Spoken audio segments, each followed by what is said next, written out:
Sige ho, napakaganda po ng ating gospel ngayong gabi. Hello, Mamshi. Meron akong orange.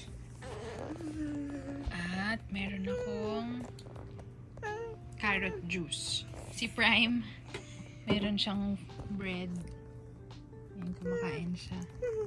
Kain tayo. Mga before 8:30 para sa unahan tayong hakbo. Oh, buka. Nagbibilad si Prime sa araw. Nagpa-araw kami ni Prime. Because I was looking for you. I want to Lego now. But why do I have to stay down? Why do I have to stay down first? Magpapaligo na si Prime. Punta kami ng Why church. should I have to go down? Go down and wait for Nan so you can ligo. Why do I have to stay down? You will ligo na nga. You wait for Nan. Bilis. No, I'm just asking why should I stay down? Because you need to wait for Nan. It's Sunday today and it's church day. Nung nagbibilad ako doon sa tapat ng bahay, medyo kumikirot ng kaunti yung opera. Pero tiis-tiis lang. Sana mamaya sa church ay hindi kumirot. At sana ma-bless kami ni Father. After ng Mass, sana magkaroon ako ng chance na lumapit kay Father, kausapin siya na ma-pray over ako, yung fast recovery ko at kagalingan, talaga healing. And gusto ko talaga din magpa-pray over talaga matagal na kay Father. Hindi ko lang alam kung paano. Pero may nakausap ako na staff yata doon sa church via call. Tinawagan ko kasi yung number dun sa page ng church and sabi nila, tinanong ko kung anong process nung pag gusto magpa-pray over kay Father. Sabi ko kasi na-operahan ako and yun ang instruction niya, lalapit lang daw after ng Mass, sasabihin na magpapa-pray over. Sana makapagpa-pray over kami kay Father later. Happy Sunday everyone!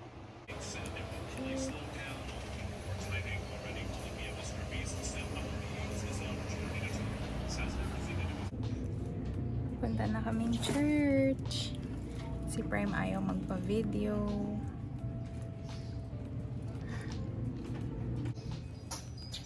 Where are you going?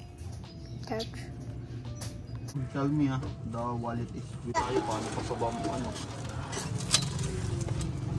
Goes 1, 2, 3, 4 goes.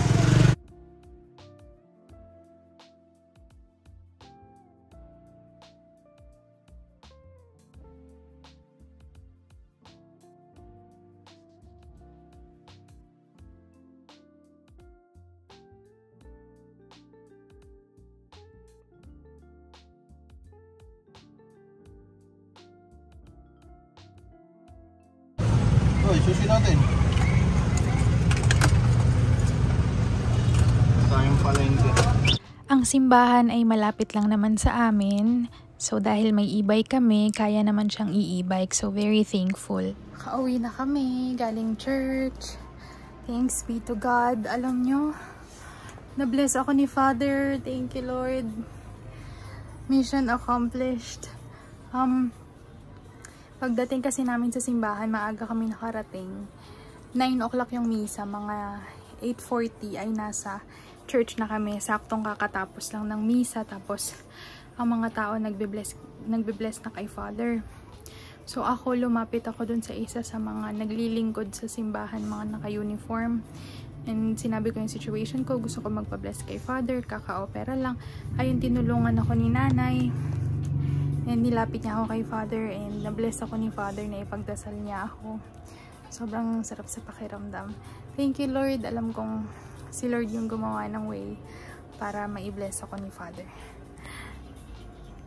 Dasal tayo mga mamshi ha.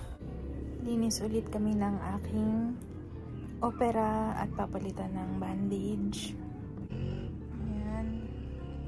Gloves and gasa.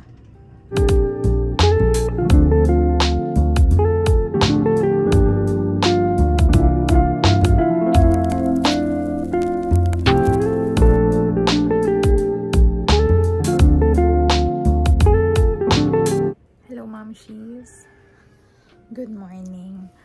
Today ay follow-up check-up namin sa aking doktor. So punta kaming ospital pero si Prime nagbago yung oras ng pasok niya. Kasi ang pasok niya from 8 AM to 10 AM. Eh ngayon, Monday, in-adjust ni teacher yung pasok niya which is 10 AM. So baka 12 noon na yung out niya. So intayin na lang namin siya ni Pao doon sa school. Tapos diretso na kami sa ospital. So, a-update ko kayo mga mamshi. Praying na good news yung mga makuha namin na lab result. Lahat ng resulta ay okay at good news sa amin ang lakad namin today. Thank you Lord, Amen. I-bless niyo po ang lakad namin today.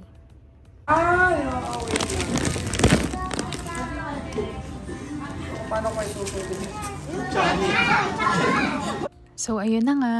Sinundo namin si Prime and binihisa na rin namin siya dahil after ng school niya ay dediretso na kami sa ospital.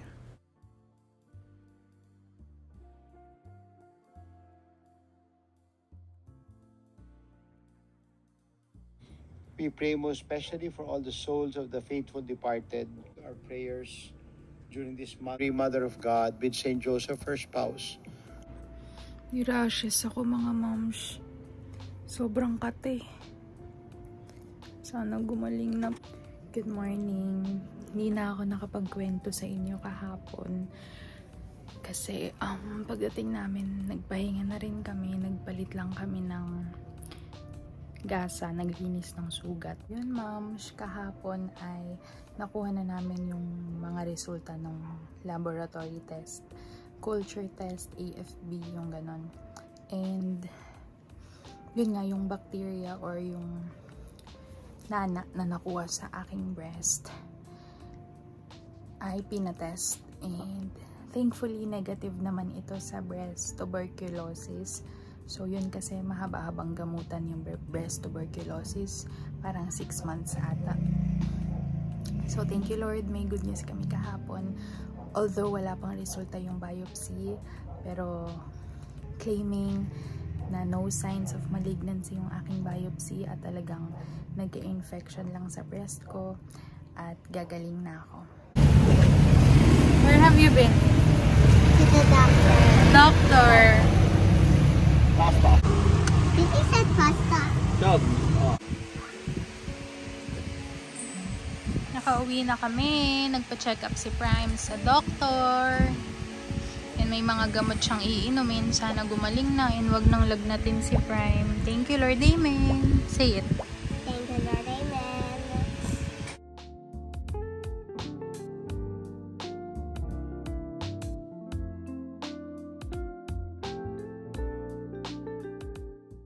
Day 2 ng aking rashes.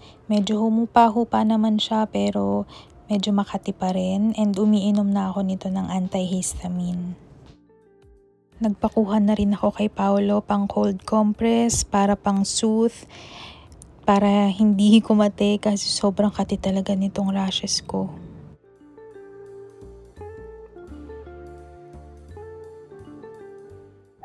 Hello Mom She's, good evening.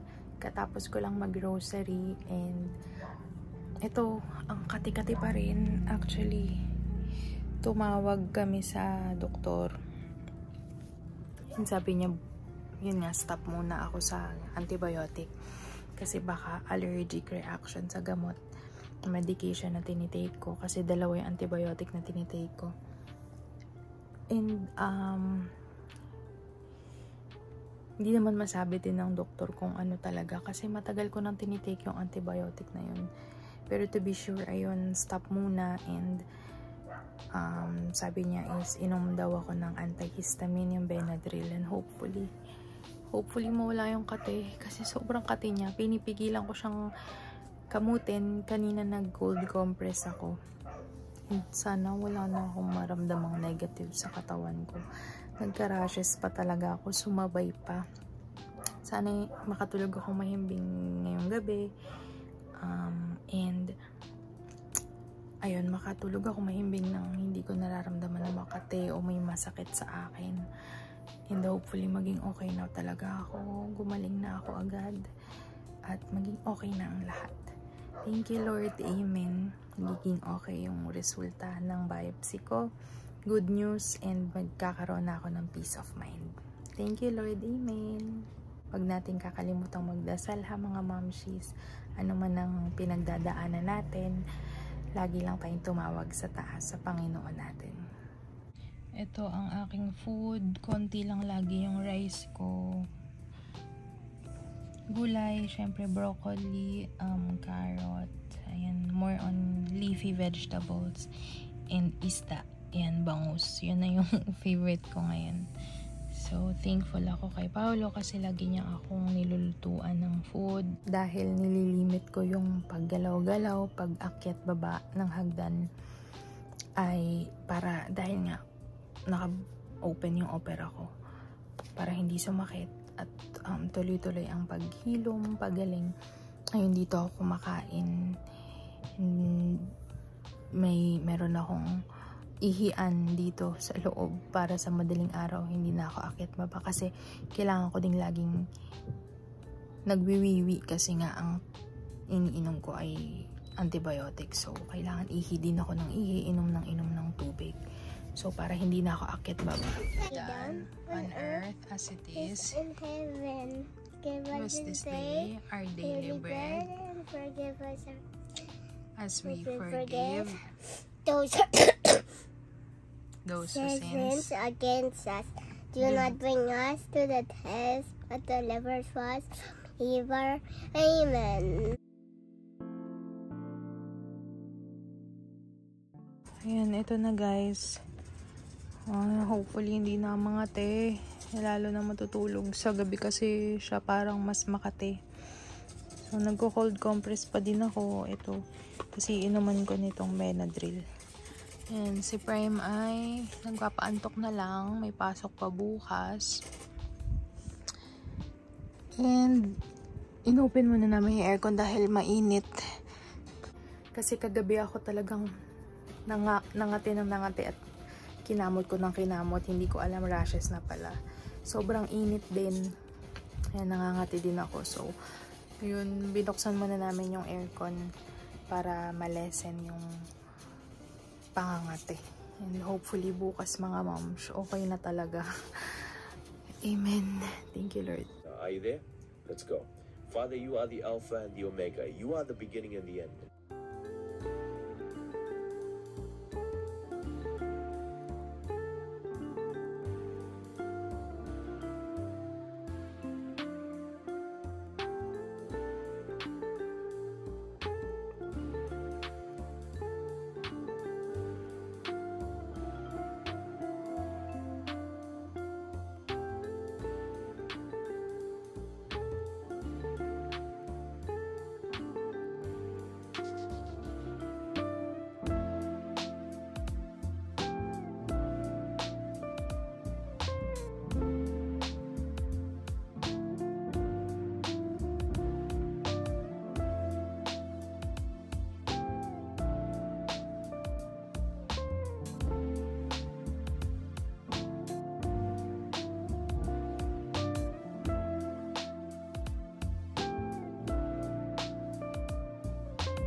Hello, Momshies!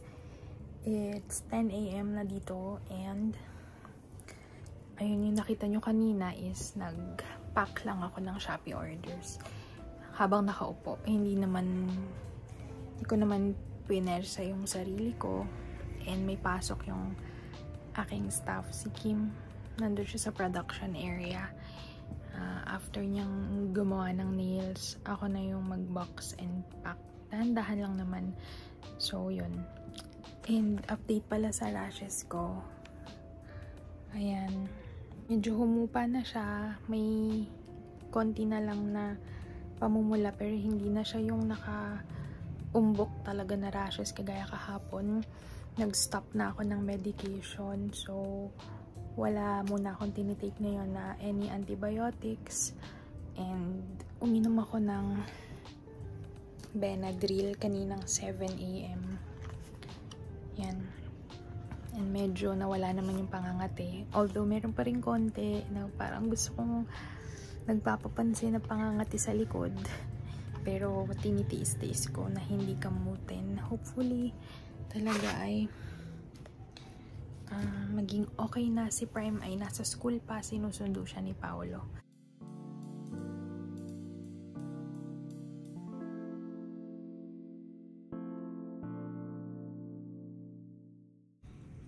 Apple, kain tayo. And carrot juice. Good morning, Momshies. Today is Thursday, November 16. And tapos na akong mag-morning prayer. Tapos na rin akong mag-daily mass online. And update sa aking rashes. Ayan. Thank you, Lord. Humupa na siya. May konting bakas na lang na medyo pula, pero hindi na siya yung talagang active rash. So, medyo may konting kati-kati pa rin. Minsan susulpot sa dibdib, sa likod, sa tiyan, pero tinitiis ko na lang na hindi kamutin. And hindi ako umiinom ng kahit anong medicine. Ever since nung nag-stop ako, hindi ko na ulit ininuman. And ayun, umiinom pa rin ako ng antihistamine syrup. Niinom ko siya twice a day. So, ang last na inom ko kagabi, 7 PM. So, ngayon, after kong kumain, iinom ulit ako nun para tuloy-tuloy na hindi ako mangate. Hopefully, tomorrow, sobrang hupa na and hindi na ako makaramdam ng pangangate para i-stop ko na rin yung antihistamine. Kasi nabasa ko rin kapag lagi mong iniinuman nun ng matagal, dun ka na magre-rely. Talagang sa susunod siguro na magka-rashes, talagang nakaasa na dun sa gamot. And mahirap naman yun. So, ito, dinalhan na ako ng food ni Paolo. And kakain ng breakfast. Tapos, ang staff ng Prime Nails na si Kim ay may pasok na. Si Kim ay isa sa mga nail artist ng Prime Nails and gumagawa na siya ng Shopee orders. Hopefully, maibox ko din today after niyang gawin para mapaship na namin tomorrow. Yun, ang gulo pa ng ating hair. Pero mga mamshi, ayun, gusto kong i-encourage kayo lahat. Pagkakagising sa umaga, unang-unang gagawin natin is magpapasalamat tayo sa Diyos sa panibagong araw na binigay niya sa atin. Ibig sabihin, may mission pa rin tayo sa buhay natin. And lagi lang tayong magpasalamat and magdasal. Hi, Momshies! Meron akong grapes, kulay green. First time kong kumain ng green na grapes. And magbabox ako dito. Meron din akong carrot juice. Kain, Momshies. Paminsan-minsan, nagbabox ako ng orders pag kaya naman. Si Paolo nagsundo kay Prime sa school, tas bibili si Paolo ng gasa kasi naubusan na kami ng gasa. So, lilinisin na ulit yung sugat ko mamaya. Magbabox muna ako ng orders for Prime Nails. Dito lang ako mostly sa bed. Hindi pa ako umuupo doon ever since na ma-opera. So, yun lang muna yung kaya kong ikilos-kilos pa konti-konti. Ito na yung mga na-box ko, guys. Thank you, Lord. Productive ang araw today. Meron akong nagawa for Prime Nails. So, thank you, Lord.